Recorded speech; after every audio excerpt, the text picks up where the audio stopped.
Hi, Rhema. It's week 12, day 5 of our Bible narrative reading plan, and today we have a bird's eye view of the book of Job.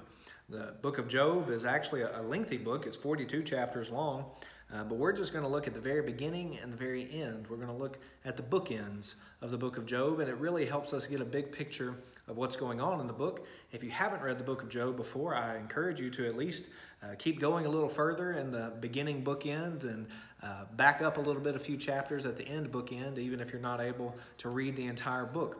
The book of Job is a fascinating book for many reasons. One of the reasons is that we don't know necessarily when this took place. We know where it is in the middle of the Bible. It's right before the book of Psalms, but that's because it is a book of poetry. It's considered a poetic book.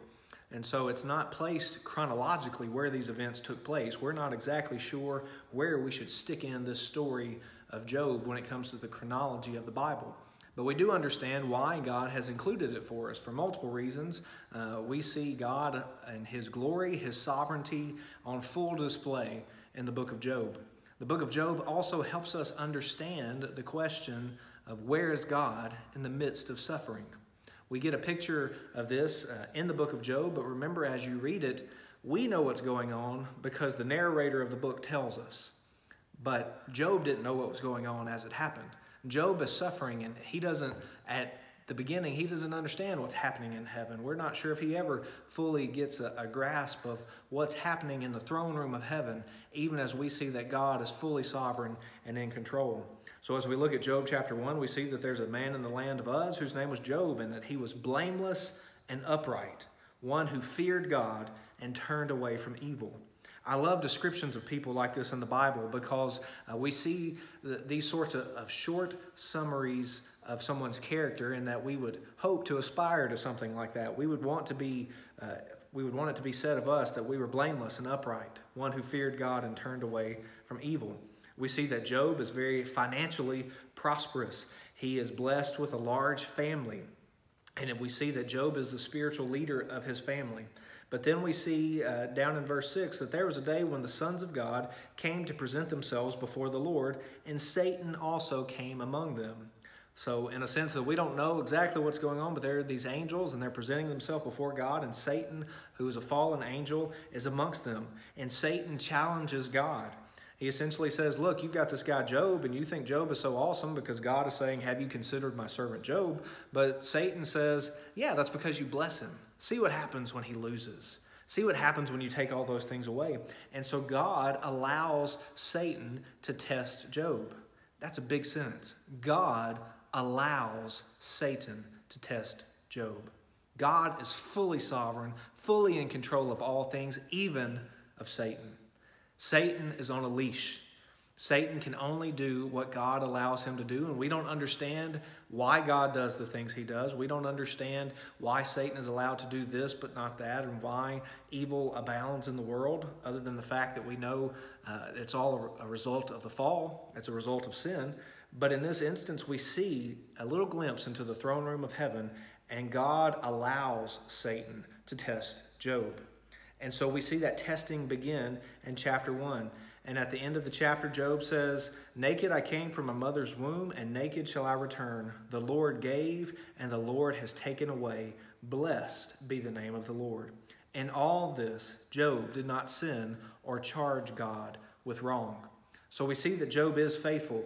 But as you continue in the story, you see that things get difficult, even more difficult than they are in chapter 1 for Job. And there are times when we wonder, is Job going to make it? Is he going to sustain through this season of suffering? Is he going to be able to bear up under all of these things? Job has lots of questions of God, and sometimes we have lots of questions of God in our suffering. Again, you don't have to read through the whole book, but if you can, you get a better idea of what's going on. But the book of Job is a good opportunity for us to be reminded that we have a perfectly true, inerrant Bible. We know that everything that's in here is truly recorded for us, that it's not going to lead us astray. But here's the nuance that I'm trying to make sure you remember as you look at the book of Job. Just because someone has said it in the Bible, we know that that means it's perfectly, truly recorded in the Bible, but it doesn't mean that the person is actually speaking the truth. Here's what I mean by that. We see that Satan is a liar. Many things that Satan says in the Bible are not true. But we see here with Job's friends. Job's friends say lots of things.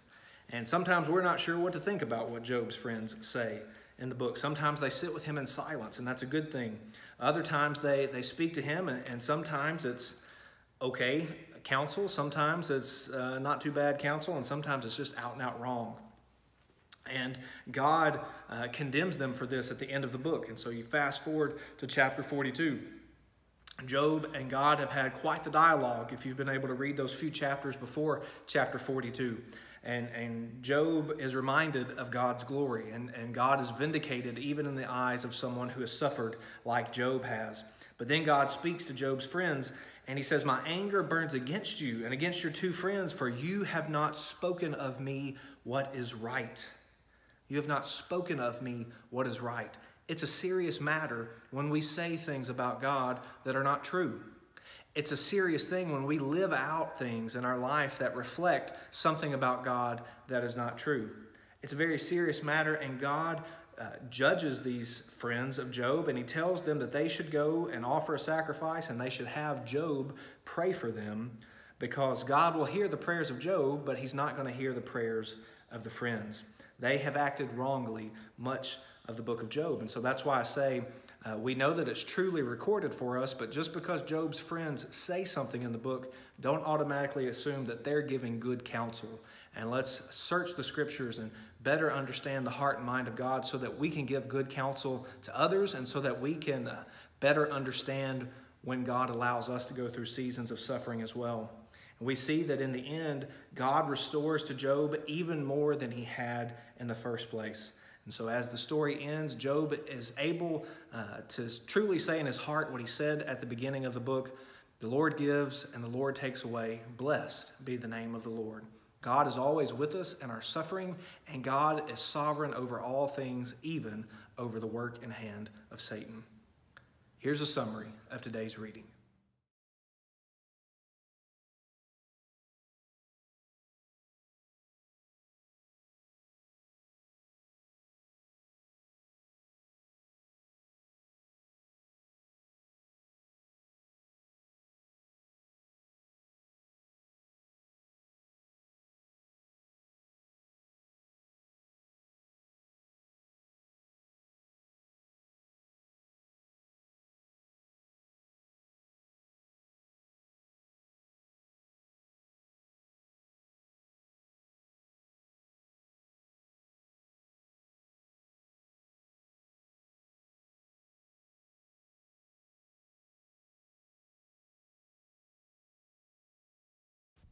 For more information, go to tunemyheart.org.